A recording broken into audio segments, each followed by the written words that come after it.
John here, John Barry. Today's review will be on another Player Kai, Final Fantasy 15, Prompto Argentum.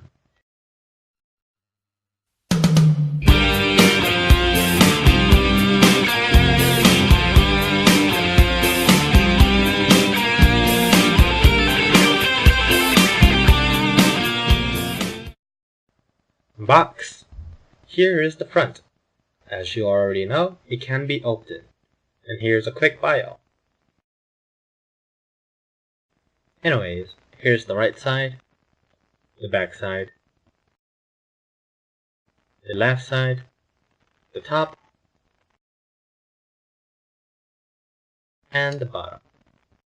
And now we're back to the front. Details. The paint job here are, you know it, fantastic.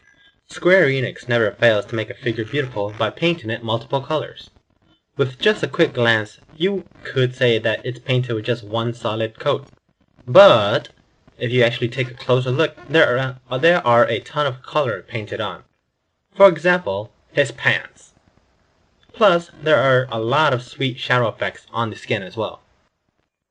For the sculpt, it's marvelous with wrinkles and bends across the body. And the sculptor is able to catch the likes of a younger, punkish guy, from the fashion all the way to his hair.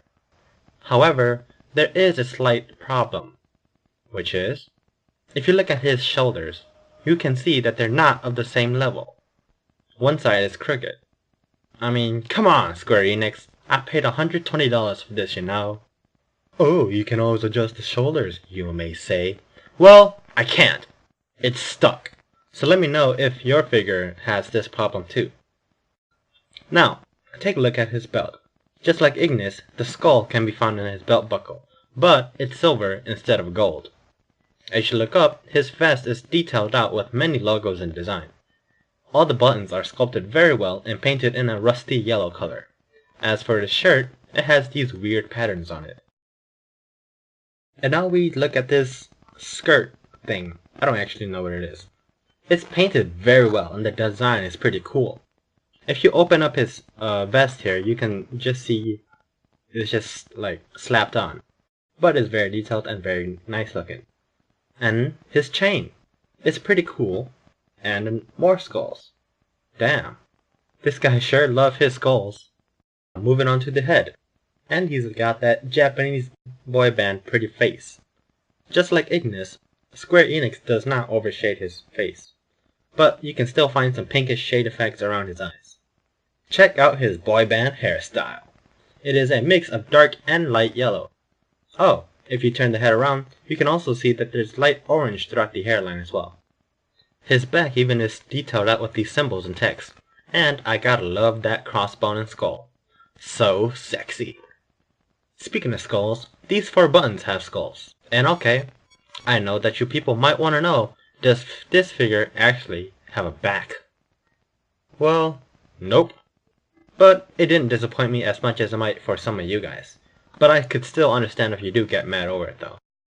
Accessories. To be honest, it's not a blockbuster. All that you're gonna get is just 4 hands and 1 gun. To make this problem worse, I don't know who should take the blame for this. Square Enix for being lazy, or blame it on the character's design for his lack of accessories. Anyways, he comes with default fists, 1 trigger hand, 1 posing hand, 2 pair of open hands, and finally his gun. It's painted metal silver and sculpted very beautifully. Articulations.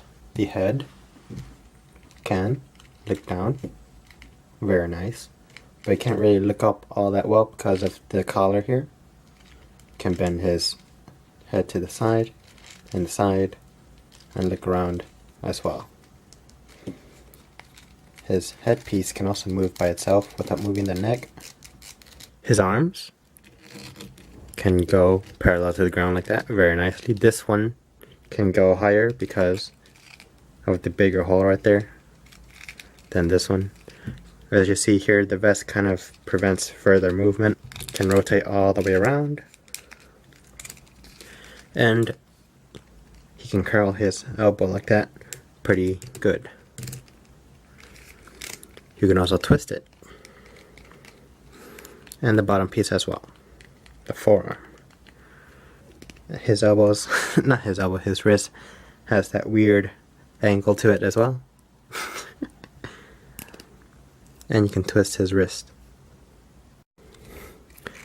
Some people complain that if you remove the vest and you see the backside, it's just like a big, there's no detailing there, it's just the basic joints and stuff.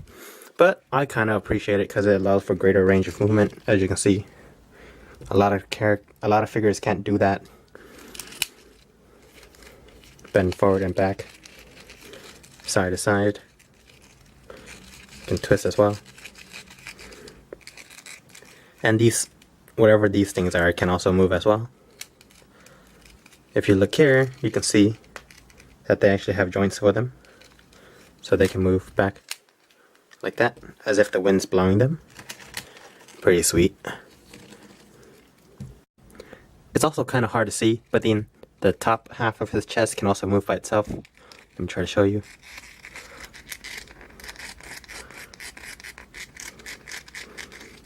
So yeah, his legs can do the splits very nicely. Can't really raise his leg all that well. His pants here limited. He also can't really do yoga all that well, which is kind of sad for his flexibility. His knees can bend back all the way like that very nicely. Oh yeah, you can also twist his leg as well. His ankles can bend down and up. You could twist them like that, and the other way as well. His sexy shoes don't have any toe movement though. And if you look at how the shoes are formed, it makes it a pain in the ass to stand them up. Measuring. He stands at 10 inches at the very tip of his hair. Here is a quick comparison to Tifa.